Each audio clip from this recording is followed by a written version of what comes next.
Hello, everyone, and welcome to the show that I don't have a name for yet. This is the Survivor recap show for season 44. I am your host, Matthew Roath, and we are joined today by someone who is a great friend of mine coming from Rob Has a Podcast, the whole Survivor community, and New England. Woo woo.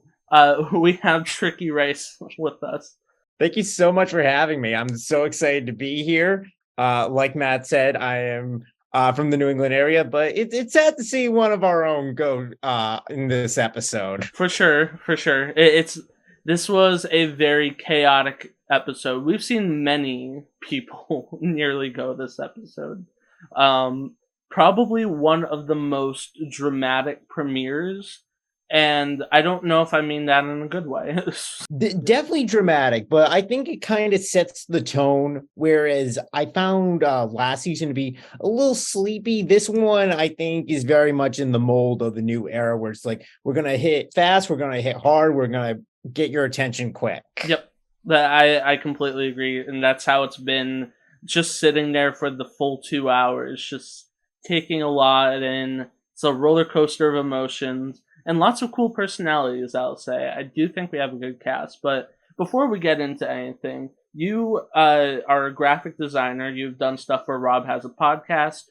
You have done stuff for my boss, who I work for, Mari Takahashi, and her stream for Stand Up to Cancer, and you are also helping out with a watch party tour hosted by Bryce and Wendell from Survivor. So you've got a lot going on, but other than that, what else do you have going on?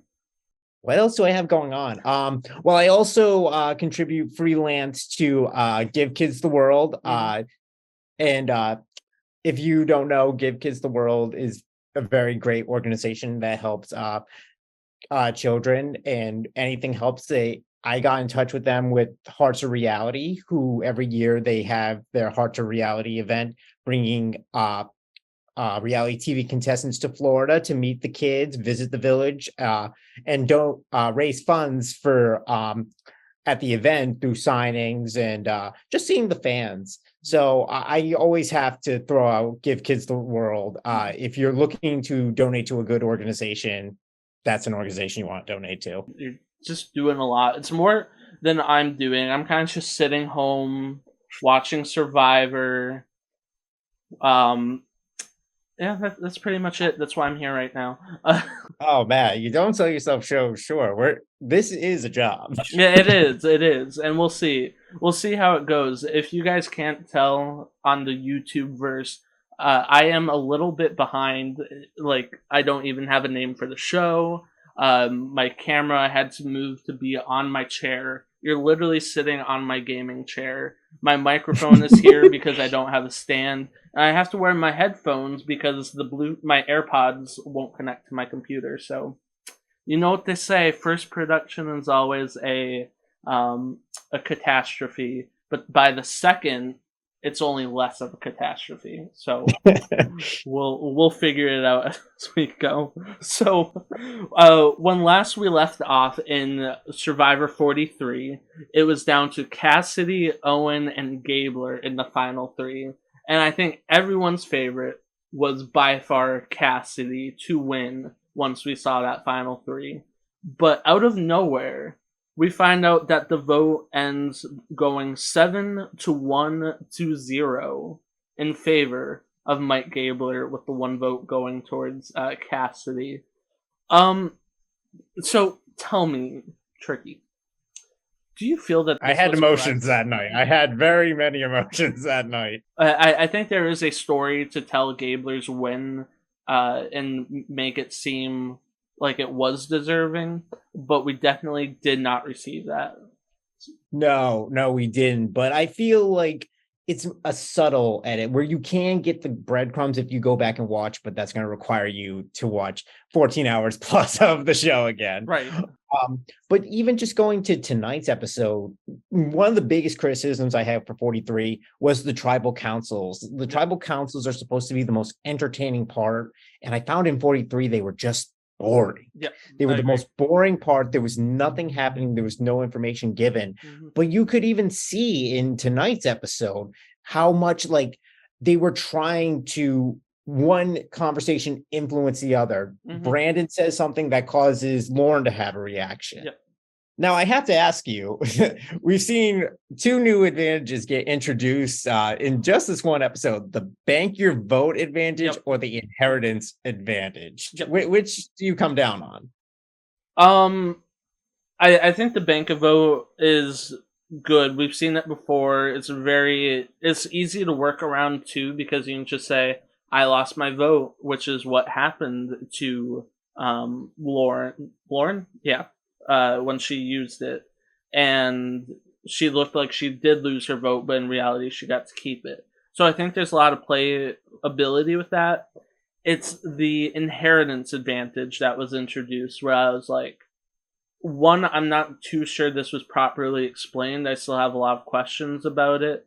But secondly, it all depends on what happens. Like, if we have something that happened last season, then the inheritance advantage would have absolutely no effect except for like one steal a vote. And it's a very risky advantage to add to the game, but that tells me that somewhere throughout the season we're going to get even more, which, who knows if that'll be that great. See, I agree. I have the bank vote advantage over. The problem with the inheritance vote is that it's so situational. Right. So do you play it when just one idol's getting played, or do you play when there's a whole advantage getting happening? Yep. And I feel like that's the downside, whereas the bank vote is good in any situation. The inheritance advantage, if you want the most bang for your buck, you get it when everyone's playing everything. Yep. And even then, you're going to get advantages you might not even need that might do you in. Mm-hmm. Yeah, it's like, imagine we're in Survivor Game Changers. It's the final six, and everyone is playing an idol, sending Shuri home. And then someone just whips this out, like, "Hey, Jeffrey, give me all of that." It could be very powerful, but it can also be it depends on the situation. You really have to find yourself into a niche corner, if you will. But exactly. Yeah. Yep. And because like these advantages, when I heard of it, I immediately somehow thought of the knowledge is power, and just how quickly they were able to diffuse it. I just get the same feeling. It's similar to the knowledge is power, just you do more things, and even the knowledge is power is never landed. It would almost seem like it'd be easier if people didn't talk about what advantages they had. So no, Kane was the only one, and I marked it down in my notes. The only person who says, if I find an advantage, I'm not telling anyone. Yep. However, then you have the flip side where Brand is just like, oh no, I'm going to tell everyone right away. Let's tell the whole world that I just found something that's going to help me in the game. And granted, it does. But I think that's what's ruining advantages right now in the current Survivor meta, is everyone knows who has them, and you have to play around them, which is interesting to see. But I want to see on my TV, Kelly Wentworth does not count, or will not count, in that specific tribal. But it's just, there's so much that has to work perfectly when you introduce an advantage to the game. See, I'm going to disagree with that, because I don't feel it's the advantages ruining it. I think it's the players not knowing to keep the advantages to themselves. Yes.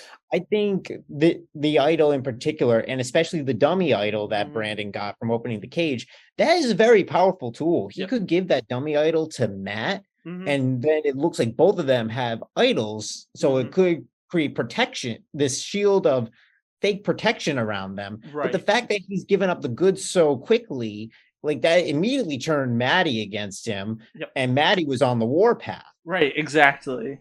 It makes me think of if we ever did have a season soon coming up with returners, veteran players. If we have players from seasons 40 and prior find an advantage like that, they are not going to say something. they will do their damnedest to keep it secret. Whereas these new players are coming in, which is no shame to them. They're trying to figure it out and adapt to the new meta too. But it's very, I can get it's very hard to keep advantages secret now, but that's the whole beware of it, I guess. But you do what you can. But so let's jump into Survivor 44 and the preseason. That's something I want to talk about very quickly.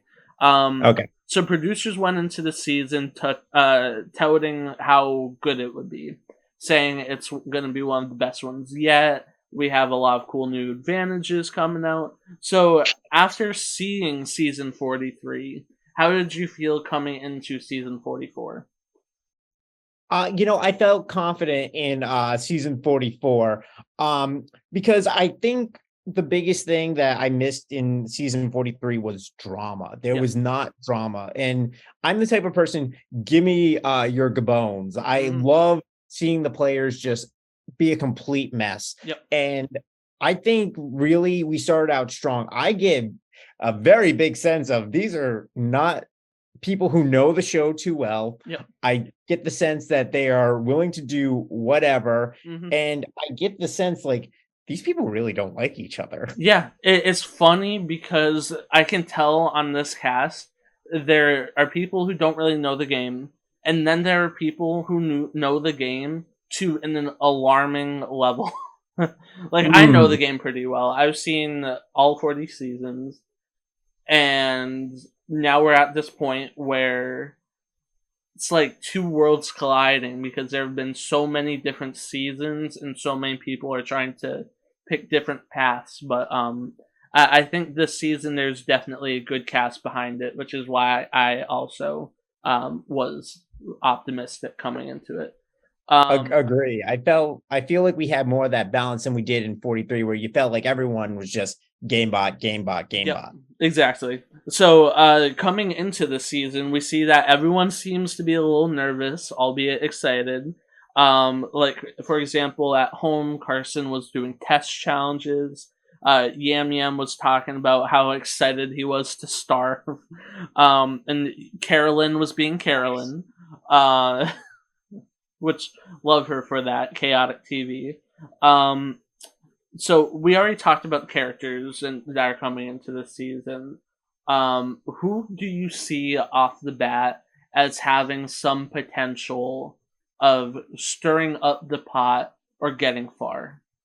So I actually have 3, and one of them is my winner pick, especially after seeing this first episode. Before the season began, I had my winner pick as Heidi, and actually coming into this season, especially this first episode, I was very impressed with Heidi. Just the fact that in her bio, she was just like, I take charge, making the fire. She just seems like someone who is just going to get right to the nitty gritty. But I feel like that could be a little bit tough because she seems to be stuck on a vibe tribe. We're just trying to like see how it goes, play it day by day. I feel like she wants to like start strategizing. And this leads to my next person I was very high on. I'm very high on Danny. Yes. I get a lot of Mike Turner vibes from Danny. I think he could be social where he needs to be physical when he has to be, a good blend. Yes, I am also high on Danny, but not for the reasons that you're saying. I will say something that I did notice is that the Soka tribe did not receive a lot of airtime, despite having the most wins, or winning both competitions today, or when the episode aired. So I'm interested to see, does that mean, do you think the Soka tribe is going to be the one that dominates based off of their performance?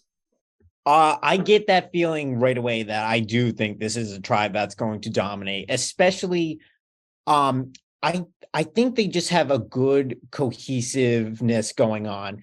I noted in the beginning on the starting mats, like the purple tribe and orange tribe were like shoulder to shoulder, lockstep. Mm-hmm. Whereas like on the green tribes, Matt, like they were more loose. Like, Yep. and I think that ability to be comfortable, like kind of hang around and not have that like that intensity, I think Mm-hmm. that's gonna really translate. I think this is a tribe that's running on vibes, and I think the more they win, the better they're gonna feel, and it's just gonna just gonna keep rolling. I agree.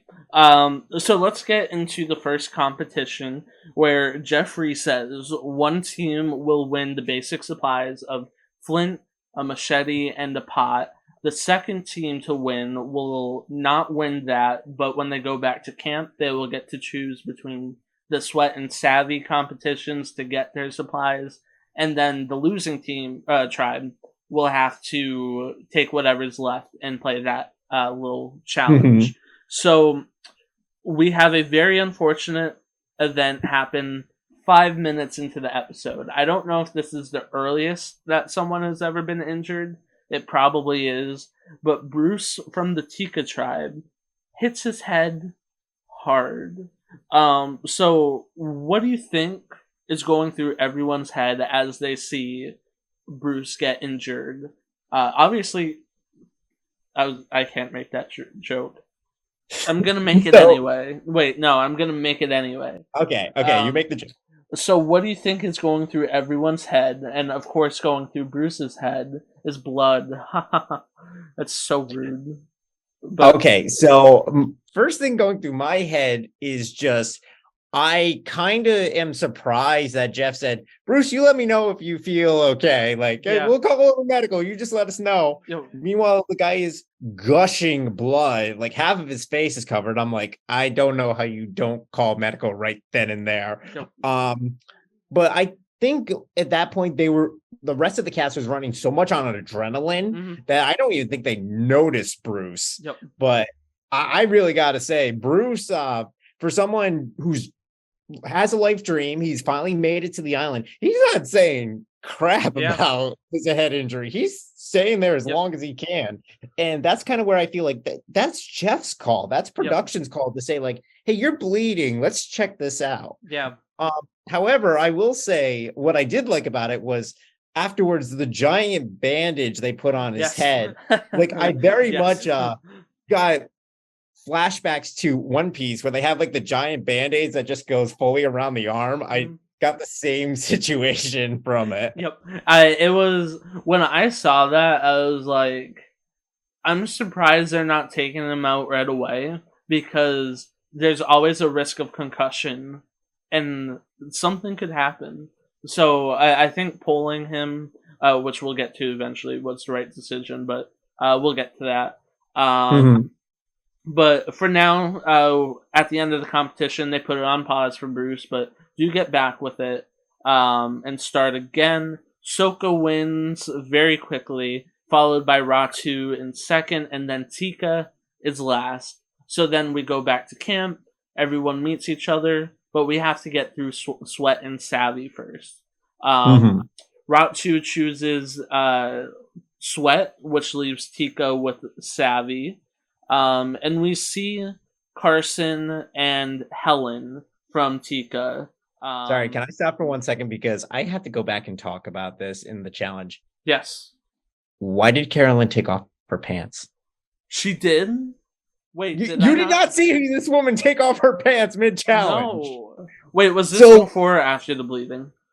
oh, so this is the part like so after Bruce is taking a look at they have to throw the rings up off the Yep. pole and Carolyn's like taking the ring and like throwing it up in the air and at one point she stops to fully take off her pants and I'm just standing there like you do realize the rest of the team is catching up. What are you doing?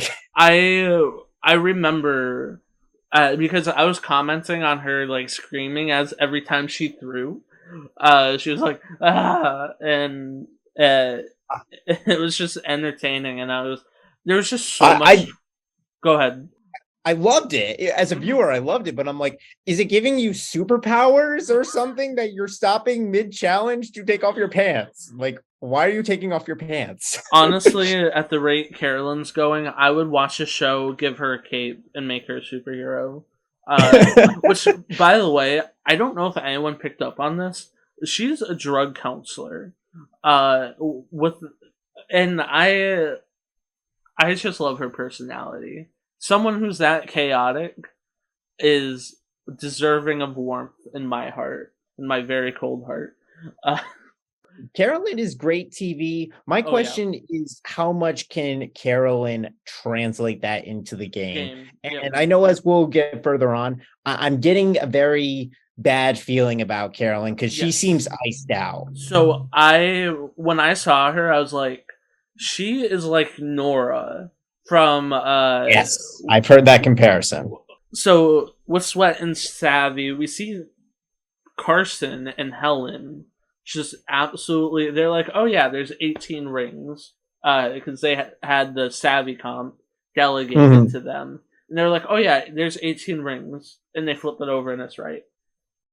This is where I feel, do not announce your profession until Yes, after this challenge. yes. Because I feel like in this challenge, if you announce, like, I'm the engineer, or I'm Mm-hmm. the mathematician, or I'm the football player, or I'm the gymnast, like, you definitely know you're getting assigned that challenge. Right, and I found it so weird that Carson was in an interview was like, I don't want to come across as like a genius, smart guy right off the bat, and I was like, Too late. I think with the glasses, you kind of just assume that role, and don't get me wrong, I'm not saying it's bad, but it's definitely a threat early game, and then to move and do it so quickly, but um, But the thing that I liked the most of it was I liked how Jam Jam kind of made the decision of, yeah, Carson and Helen, you're going in and you're doing this. I kind of liked how he took charge. To me, it gives me a sense of Jam Jam. I feel like Jam Jam is like a Zeke, a very alpha male, but like is very relatable. is it Jam Jam or Yam Yam? So his name is spelled Yam Yam, but they say it Jam Jam. Oh, I'm so sorry. Oops. I That's it. I It's okay. I just I read it from the card and I was like, yeah, yeah. Yams are cool. They taste good. Uh, but yeah, yeah, I agree. If you Mean watch this podcast, tweet on Twitter. Yams are cool. We'll know you watched it. will know you watched. Yes. Um eh, yams are cool. That make it a Yams are cool. hashtag. Make it a trend. Meanwhile, going on at the Ratu tribe, we have Sweat going on with Brandon, and I'll call them Orange Matt and Green Matt to kind of help differentiate Mm. between the two.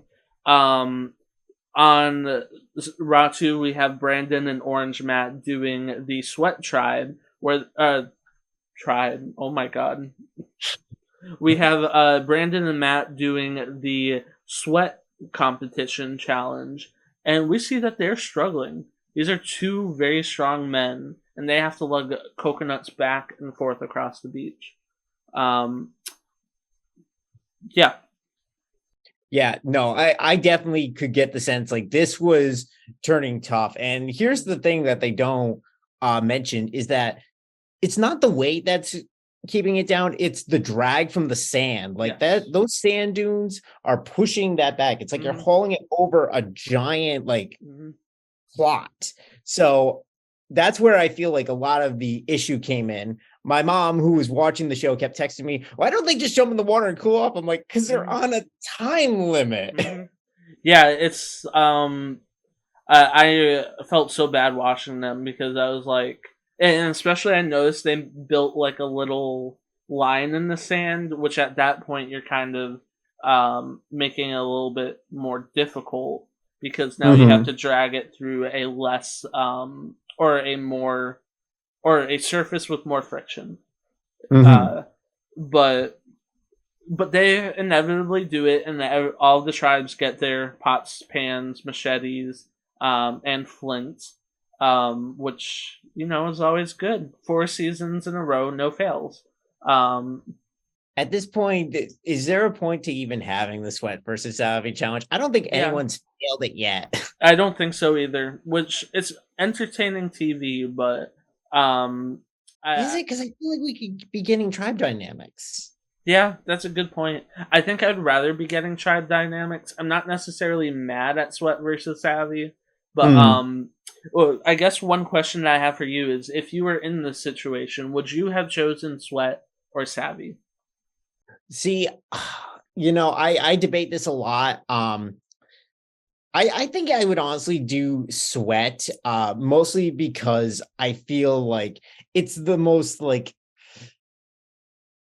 it's pretty blunt. Whereas like the Mm-hmm. depending on the puzzle, and I'm not really a big like puzzle. I can do a Sudoku, I can do a Yeah, slide puzzle. yeah, However, same. but count the number of rings, figure out the scenario, and multiply times 10. Like Yep. that's not me. So I'd much rather take the sure thing. Yeah, I with Sweat for me, I would probably choose Savvy, but I could not do the triangle one. I tried to do the one where they had to count all the triangles. I could not do it.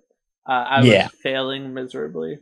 Um, but so while Sweat versus Savvy is going on, a bunch of the tribes get to know each other, and very quickly they find a little bag in a bird cage. So we're gonna kind of jump around the episode with how this unfolds, but um, how do you feel about this twist in general? First, just an idle advantage in plain sight, um, adding a new definition to beware.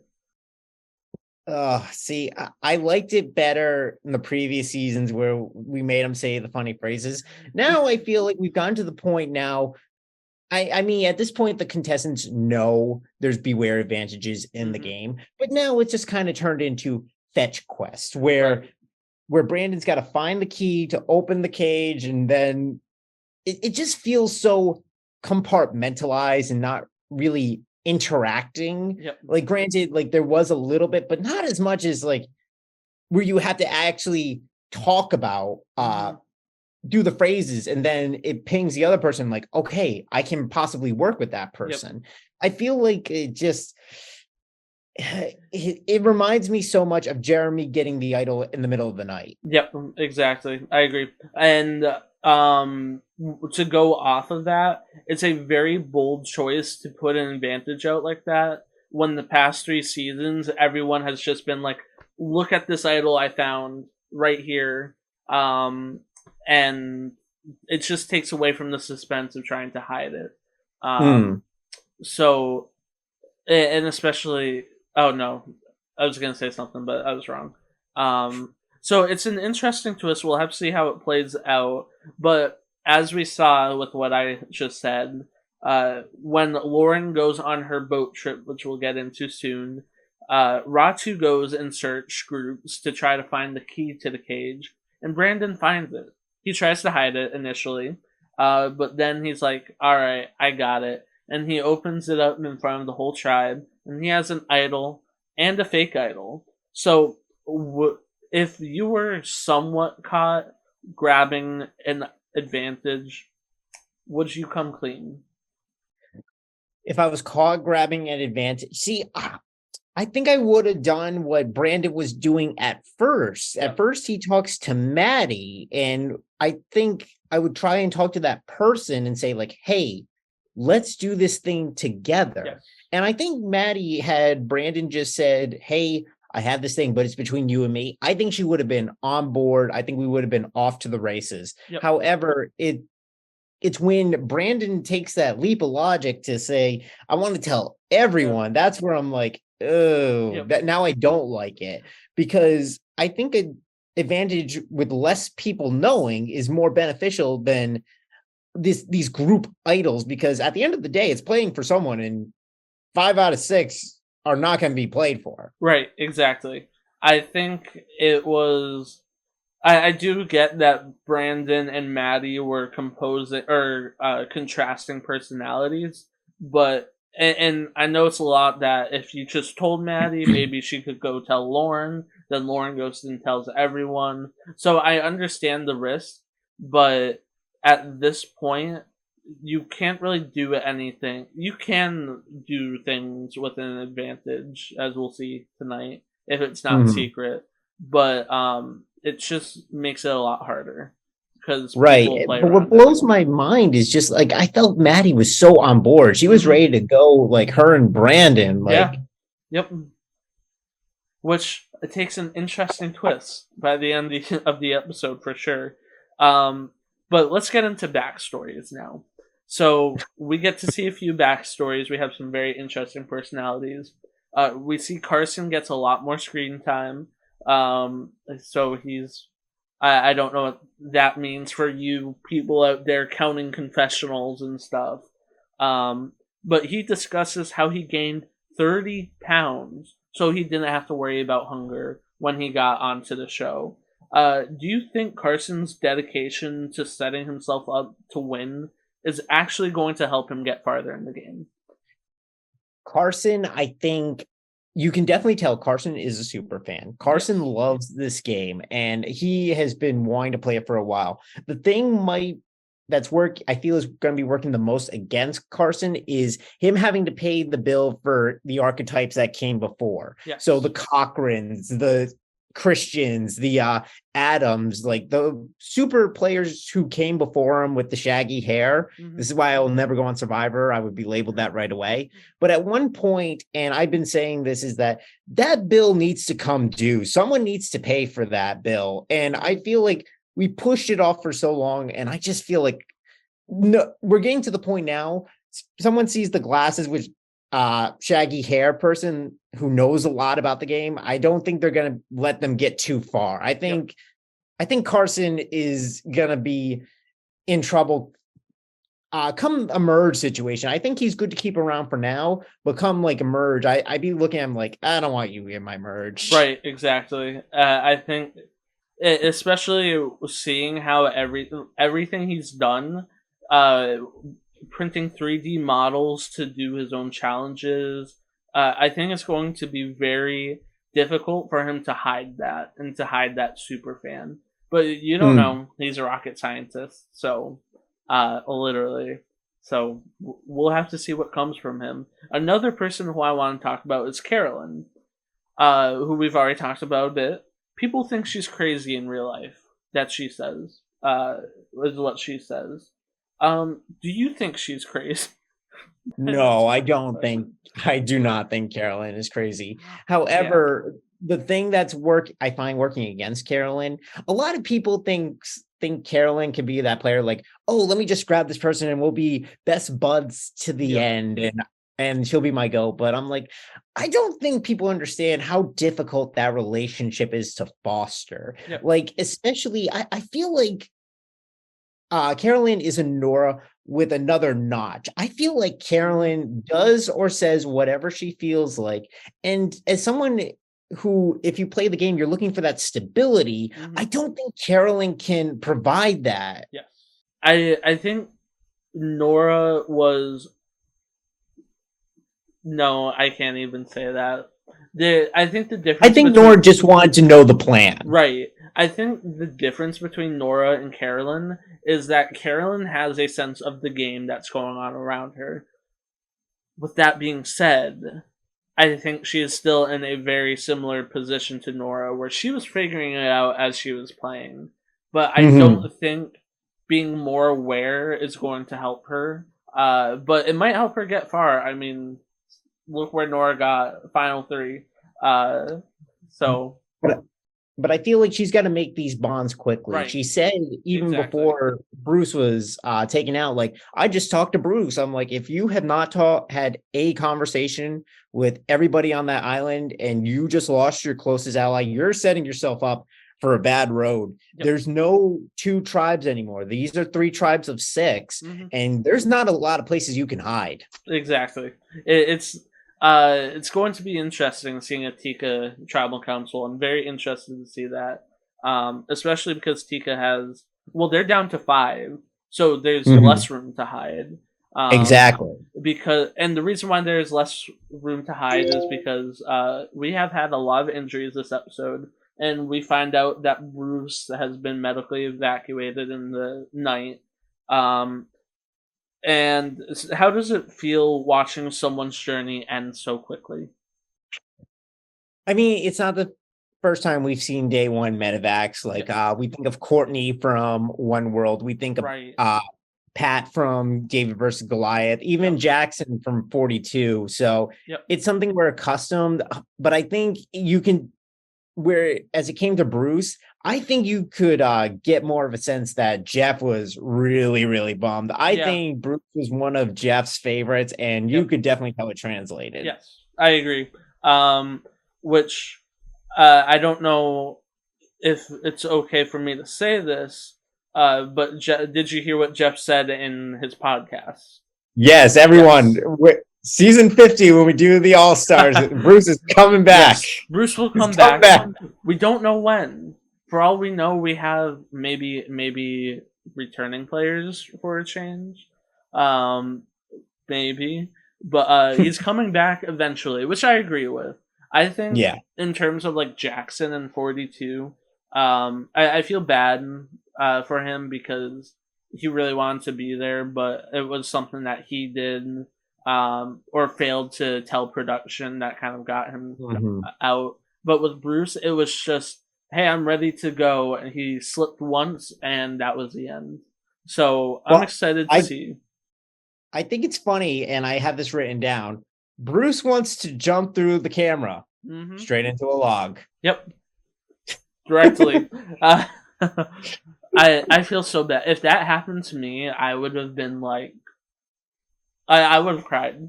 I would have cried. I would have And been no one like, would I blame know you. this is the end. Yo, I would have been like, Propes, you can just call CBS, call a helicopter, bring it here, get my clothes, my bag. Uh, uh, just call me back later. It's fine. Um, I would have conceded so much. But speaking of injuries, because this episode is filled with like gore. This is like the goriest Survivor. Well, no, I shouldn't say that. It's not the goriest, but it's definitely one of the bloodiest. Um, Orange Matt tells us how adventurous he is, and he tries to climb a rock structure and falls, which it didn't look like a hard fall, but when you consider it was like a very spiky rock, you realize like a lot of he got cut up bad. So his foot But even bleed. like his shoulder popped out. Yeah, he was just fully full. He was hurt. He had Yeah. to get put into a sling, and luckily he got to stay. But My question is, what was he looking for up there? I mean, why were you climbing this rock? What did you expect to be up there? I mean, Brandon's already got the idol, adventure. so is adventure really worth it? I mean, everyone loves a good adventure. I mean, climbing a rock. It's one thing if you're climbing a tree for fruit. If you're climbing a sharp rock, I mean, I'm not gonna say it's on you, but I appreciate his ambition. Yeah, this is very this is similar yet not the same as Matthew climbing a rock and falling, dislocating his shoulder, and Wu in Kagiyan climbing a tree for coconuts only Yep. to break his tailbone. Yep. It was. There's risks that you have to take on the island. That's not one of them. And that's no shame if for some reason, Orange Matthew, you are watching this. There's no shame on you. I'm excited to see what you'll bring on the season. But We're just very curious. yes, it's very We're just curious. yes. What were you looking for up there? And I think that's the thing with the new super fans that are coming into the game is they're so excited to play the game that they run out of the stable as fast as possible, which has led to that's what happened on Ghost Island. I forget his name, but the super fan that was there was like one of the first people out Oh because yeah. he was just running around. Jacob. Yes. Yep. But I think here's the thing. I think if he dislocates his shoulder and he's in the sling and he's not in the position that he is, I can see him being the first vote. I Yep. think what saved Matthew though was the fact that he even before climbing the rock, he's just like, I feel so intertwined with these people. I feel like I'm in a good spot. And I'm like, thank God you are, because if you break your arm and you're not in that spot, then you're in trouble. Yep, exactly. And what really saved him is just Lauren being a little bit sneaky, him being able to get that information, which we'll get to. That was crazy. Yes. And I want to talk about that.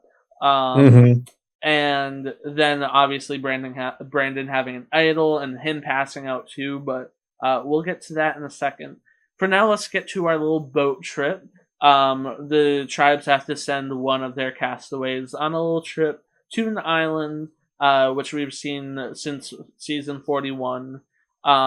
So from I keep calling them teams. It's so well. There's a reason why I'm calling them teams. I think you can just say orange, green, purple tribes. That'll be easier. Yeah. So we have from orange, we have Lauren. From green, we have Green Matt, and from purple, we have Sarah. We see that they have to climb up a mountain, kind of a rocky one, and they have to take separate paths that have different advantages. Now, stay with me, viewers. I'm going to explain the rules. You have to reach into a bag. If you pull out from the bag an advantage, you're good. If you pull into the bag and you pull out a lose a vote, you lose your vote, no matter what. But you can reach into the bag again and possibly lose your second vote. And hey, listeners, are your brains hurting yet? Yeah, mine is. Okay. And then, but you could also get an advantage, but you can't pull a third time, and you have to take what you get. I think this was the messiest one that they've done, and it makes sense once you have a grasp of it, but it's like, whoa, there's too much going on here, especially because you're pulling two advantages and disadvantages. If you pull two loser votes, which Green Matt does, that's two tribal councils where you're just sitting there. You can't play your shot in the dark. You're out of it. And to say you have to play, that's another thing that is very dangerous. So we see Green Matt loses both of his votes. Sarah loses one vote, but goes for a second poll and gets the inheritance advantage, which we already talked about. Lauren pulls in and grabs the advantage first time. Let me restate that. Lauren reaches into her bag, pulls out the bank of vote advantage on her first try, which allows her to skip voting at a tribal council and keep the parchment as an extra vote for a future tribal. So my question that I have literally wrote down on my index card is, has Survivor gone too far? My biggest thing is that if I have to pause your episode to read your parchment on what is happening, that you have already failed. You have not conveyed the message clear enough. Yep. If I have to pause the episode to read it, it has already failed. Yep. I think at this point now, it's kind of like the snake eating its own tail. I feel like we've proven with a lot of these new advantages, they're not working. And we're just, the producers are trying to manufacture scenarios. What's fun about, in say, Cambodia at that final 6 where the 2 idols are played and there's no votes, it doesn't feel manufactured. Right. Whereas this, feels very manufactured. Yep.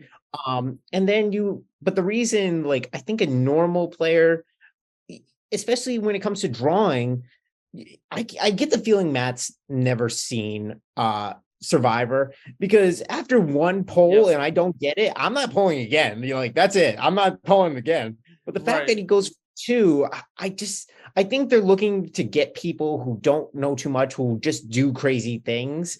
But and that's they look like they know a lot. Exactly. Yes. Whereas, like, I feel like this was a scenario that, like, we want to get a person who doesn't know what they're doing, draw as much, make our thing look spectacular. And I just feel like this was not it. Watch Matt from Green uh watch this and be like, bitch, I watched all 40 seasons. Sorry. But yeah. Matt, I apologize if you did. I'm just based on what I appeared. Yeah, not to be confused with Orange Matt, and not to be confused with me, Matt. Matt Blankenship. Yes, Matt cubed. I But remember when I had Matt's hair, though. yeah, yeah. It's interesting seeing his personality play out. Which I won't get into today, but his little relationship with Franny starting to play out. That's an interesting combination. Which I see them working, but I think we're going to uh, see more of that in the future. But we see it starting in this episode. But getting back to the boat trip, when everyone goes back, Lauren lies and says that she lost the vote, but has no proof, which we'll see. So I know we've touched on this a lot, but is it best to lie when you come back from the boat trip, knowing that someone's going to go? I think it depends on your placement. I think if I feel like I'm at the bottom, I'm not revealing that I've lost my vote, because then they'll be more keen to get rid of me, because I won't be able to put up a resistance. But if I feel comfortable and on top, then I don't have a problem relaying that information. Yep. I think, though, I would be lying about what I've gotten. I would say it would be more of like I have a extra vote instead of I have an idol. Yeah, because I was gonna say, it's very, in this meta, there are so many advantages that you can just go out there and come back and be like, yeah, I went in there, I pulled out an advantage, and it was a something that lets me just vote one of you out, and everyone would be like, whoa, really? Like, yeah, you could do anything you wanted. You could say, I lost my vote, guys, but you can do anything. And I think these advantages have tiers. Like, one is like ultra powerful in the form of knowledge is power, and some are like as harmless as a puppy dog in terms of extra votes. Have an extra vote. Yeah, it's unbalanced, which I think is a big fault on Survivor's part.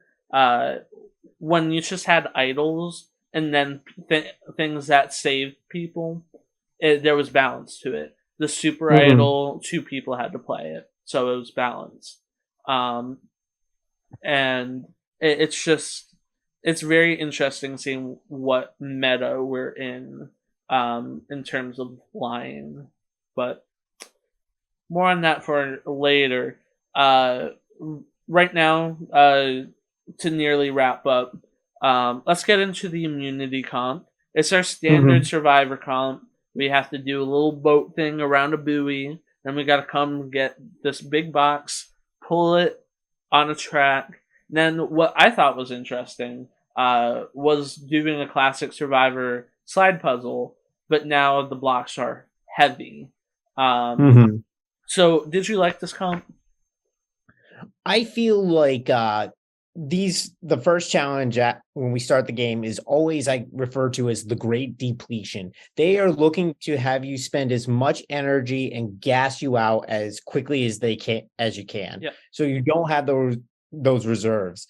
They're looking to get you working hard and burn off all that energy quickly. So the first couple of challenges are not my favorite, just because I feel like it serves a purpose. It's meant to get these people hungry and get them making bad decisions. Right. It's formulaic, and although they're not my favorite, they're still entertaining to watch. I thought that the big slide puzzle was a very cool change to just how it usually is. But something big happens during the puzzle portion where Brandon, who we just saw, did the first competition, had to drag a whole bunch of coconuts. Orange Matt is on the sidelines, so even though he did that, he gets to rest. And Mhm. Brandon, despite being arguably the strongest person there, just nearly passes out or does. Um, I wrote down nearly, so I don't think he did. Um, but so I was gonna. One of my questions is why all the injuries so early, but I think you put it best is that they're just trying to smoke you as fast as possible. I think also too, I don't I think Brandon might have missed his water. I think you can definitely tell when Mm, people get like knocked out, a lot of it has to do with not drinking enough water. We see that with Caleb yep, and Co Wrong did not drink his water. yep. I think always make sure before you go running out to do one of these early challenges, make sure you are hydrated. Mhm. Hydrate before you dehydrate. So after that, or during the challenge, we see Orange Matt is sitting out because they because on Tika Bruce left, so Green and Orange had sit someone out. So Orange Mhm. Matt sat out, and Claire from Green sat out, and we have a very interesting conversation between the two of them, where Claire asks, did Lauren, who went for Team Orange on the boat trip, show you guys a parchment?" And Orange Matt was like, "No, that's very interesting to hear." So that makes Orange Matt very sus of Lauren because she didn't show any proof of anything when she came back. Uh, Claire was a rock star in this moment. I have yes. to tell you, I have Claire on my good list. Hmm. I was very nervous about Claire coming into this game. I thought she was maybe going to have too much energy and not be able to make the bonds, but I Yep. think she proved very quickly that she is a force to be reckoned with. Yes. I think she's got the smarts. I think she's got the charisma. My one question is the athleticism, but I think she's covered the other two Yeah, areas. I think she has by all means, and plus to be able to do something like that now when you make the merge, if you make the merge, I guess I should say, but you're setting yourself up for a position where you're using the littlest amount of time to make a connection with someone you don't know from another tribe. So when you come together, Orange Matt can be like, "Yeah, she gave me some really good information. I can trust her." She's playing the long game for sure, and I appreciate Absolutely. that. Um, so once we get back to camp, we see that the tribe is really kind of getting down between Brandon and Lauren because Orange Matt shares the knowledge he learned. And it's like, hey, Lauren might be a little suspicious, but Maddie wants to vote Brandon out to flush his idol that he found. So we get to tribal council and we go through the motions, of course, and then we get some very interesting proclamations and actions when Jamie announces she's going to use her shot in the dark, and then she uses it, and Orange Matt uses it. This boggled my mind. Same. Going back to camp when out of nowhere, Jamie saying, I'm using my shot in the dark. Hmm. Jamie, your newbie is showing. Yes. And I think I can understand the Orange Matt doing it because, it's nervous a little there, and you just basically injured yourself and made yourself not useless in challenges, but like for a few challenges. It was a very interesting decision that I saw made on both of their parts. And I was like, but Jamie, this, but I found Matt was such a rock star. Knew, yes, got the information from Claire, laid the plan. yep, However, what really just kind of where I felt like lightning hit the transmitter was Matt makes the plan. Matt has the information. Matt yep. has his arm in the sling. He's However, all of a sudden, we're targeting Brandon. yes, and I think it's weird because he acknowledges he was in the middle, and I think that scared him a little bit. Um, Seeing that they're trying to target Brandon now, someone who he has gotten close to, thanks to the sweat competition. I think there was just a lot going on that scared him. Going after Brandon, He was injured. He was in the middle, and he truly was in the middle. But I think he didn't Mhm. know how that felt. So I think now, having survived this tribal council, he'll be good. But let's talk. Jamie is the first person over the last 4 seasons. We barely got any shot in the darks last season, and here we are having two right off the bat. And Jamie is the first person to land hers in Survivor history. Woohoo! Congratulations, Jamie. You reached a very wonderful achievement. However, I don't think that'll save you for an expo. Yeah, I agree.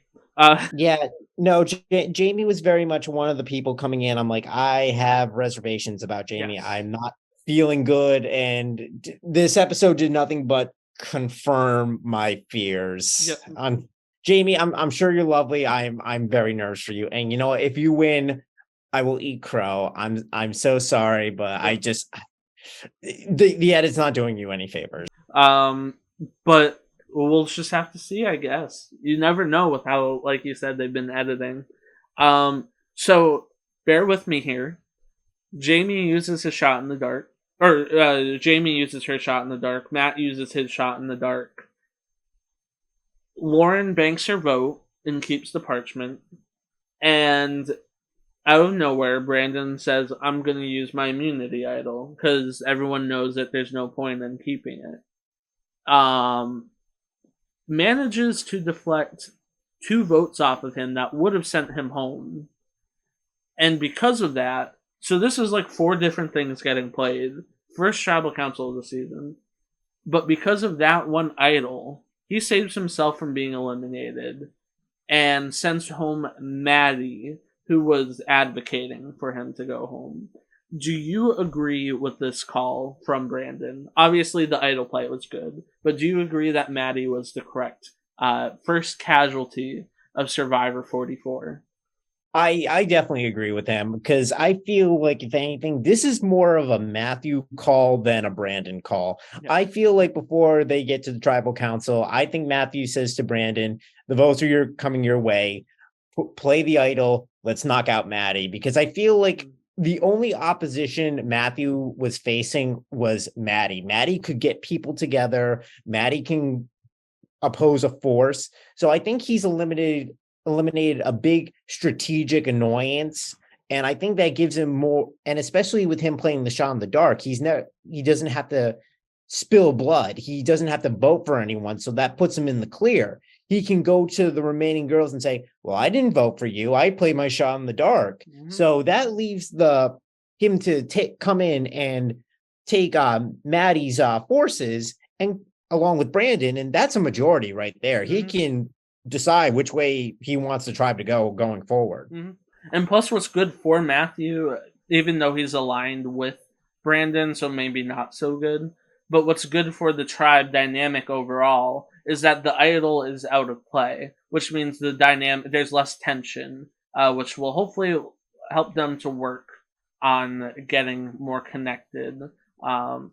Exactly. And all that fear that people had about Brandon, mm-hmm. I feel mostly came from Maddie, but now that he's kind of been defanged by getting the idol, and especially in the pre-merge stage where physicality counts, like if you're physical and you can do challenges, that's worth your weight in gold in the pre-merge.